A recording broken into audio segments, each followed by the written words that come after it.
Welcome to the Get Well Now podcast. We talk about healing the body, mind, and spirit with nutrition, herbs, and natural medicine. And these are complements to Western medical practices. I'm your host, Andrew Geddard, and today we're talking about the top 5 herbs to help you sleep. If you enjoy this video, please be sure to like and subscribe to our channel for more videos like this, and be sure to hit the alert button to be notified of new videos each week.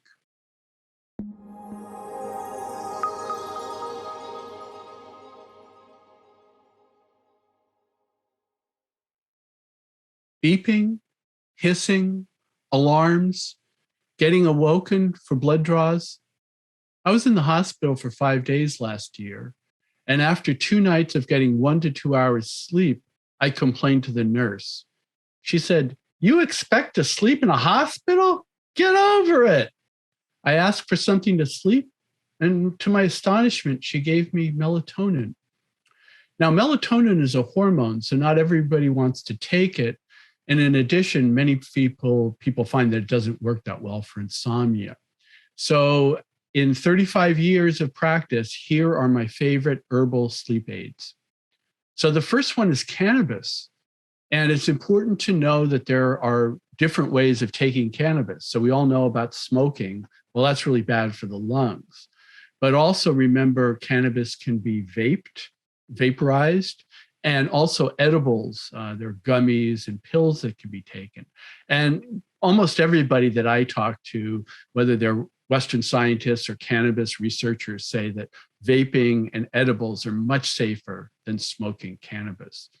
And the other thing to know about cannabis is that when we think of cannabis, we used to just think of THC, one of the active ingredients that gets you high. But there's another compound that we all know about these days. It's called CBD. And then there's a specific strain of CBD called CBN that can be used for sleep. So one of my friends was on a long trip to Asia, and he actually took 2 CBN tablets and slept the whole way to Asia, which is a 12 to 15 hour flight.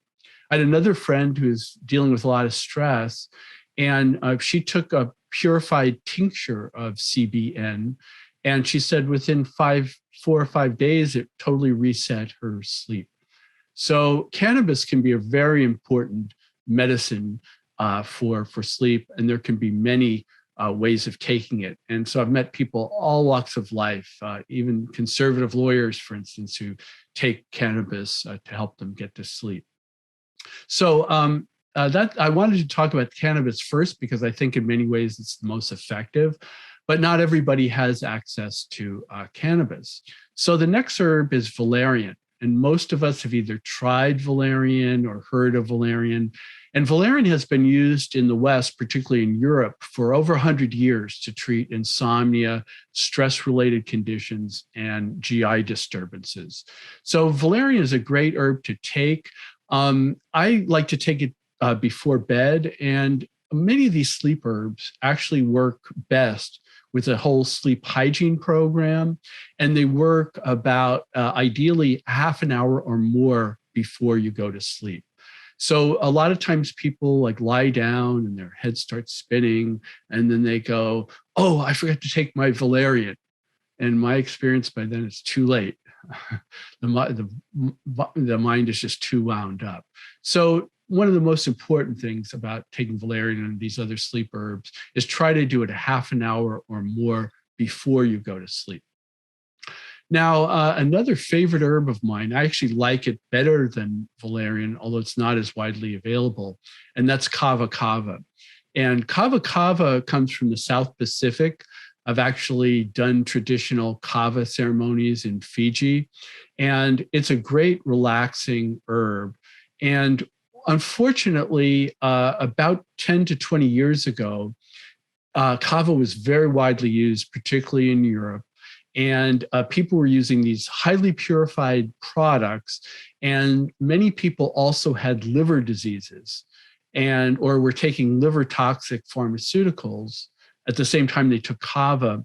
And kava ended up getting banned in some European countries. It was never banned in the United States because it's a safe herb. But you should know that it sort of has that negative connotation. One time, a lawyer came to our practice and he goes, I used to use this kava kava. It worked great. He goes, but now we can't use it because it's unsafe to the liver. So I take Tylenol instead, and that works pretty good. And I hope some of you caught that. Tylenol is one of the worst things for the liver. And kava kava was never, shown to be liver toxic by itself. And so it was totally wrong. But I want to tell you that one of the take-home messages here is that the placebo effect is very, very important in sleep. So he believed that kava kava was effective for sleep. It was for him. He believed Tylenol was effective for sleep for him, and it was. So that's important to know. The next one is a little bit more obscure. You often find it in a blend of other sleep formulas, and that's lemon balm. And I like lemon balm because it's calming, but it's not overly sedating. Now, the next one is L-theanine, or just theanine. Now, originally, theanine was extracted from green tea. And theanine is also used as a standalone. It can be used in calming formulas during the day, and it can also be used for sleep. And it's an interesting herb to take for sleep because it doesn't necessarily sedate you, but it does make you more calm. And so you have a lot of thoughts. It sort of puts you in peace with those thoughts. So I like theanine. And I have mixed feelings about these combinations of sleep formulas. I mean, I think that if anyone has a sleep disorder, it's best to get evaluated at a sleep clinic, particularly if you have sleep apnea. But acupuncturists that practice Chinese herbs can also be very, very effective, particularly for chronic sleep problems. And of course, acupuncturists that practice Chinese herbs are using herbal formulas that are known in Chinese medicine to help people with chronic sleep problems. But there is no herbs for sleep, or there's no magic formulas for sleep in terms of Chinese medicine, but rather what's the best formula and most appropriate formula for the person with the insomnia. So I want to list one more as a bonus, and that is 5-HTP, which is a type of tryptophan.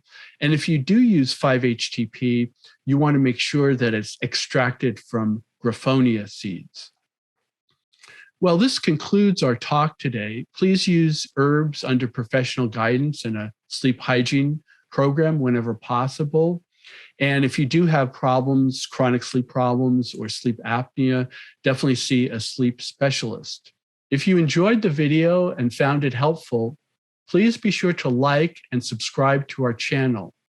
This really helps us. For more information, please visit us at getwellfoundation.org.